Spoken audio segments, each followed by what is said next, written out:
নমস্কাৰ, আনটা ভিডিঅ'লৈ সকলোকে স্বাগতম জনাইছোঁ। আজি কেইটামান অসমীয়া জতুৱা ঠাঁচ আৰু সেইসমূহৰ অৰ্থৰ সম্পৰ্কে আলোচনা কৰিবলৈ লৈছোঁ। আহুকাণে পহুকাণে উৰা বাতৰি, আঁঠু ল সেৱা কৰ, আকুৰ গোজ একেটা কথাতে লাগি থকা, কাণে কাণ মাৰি কোনোমতে টনাটনি।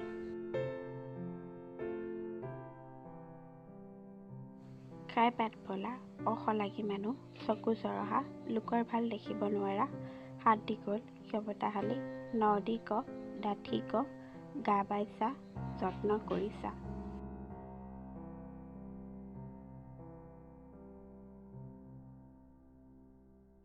ঘৰ কোনা সদায় ঘৰত থকা, ঘৰপাত বিয়া কৰ, চকু পকোৱা খং কৰা, মাটি কৰ নষ্ট কৰ, পেট মচা নুমলীয়া।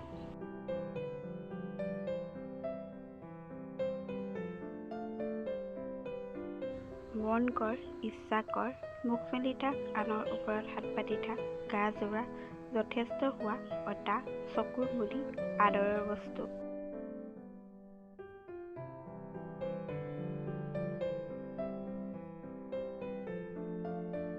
কাণ খৰালি মৰা, নুশুনা ভাওজোৰ, হাত হাৰে ভৰি হাৰে, কোনো শব্দ নকৰাকৈ গোপনে, মোৰ পাত দায়িত্ব গ্ৰহণ কৰ, জয়দেউ কাকতি একান্ত চিত্তে কৰা প্ৰাৰ্থনা বা কাকুতি।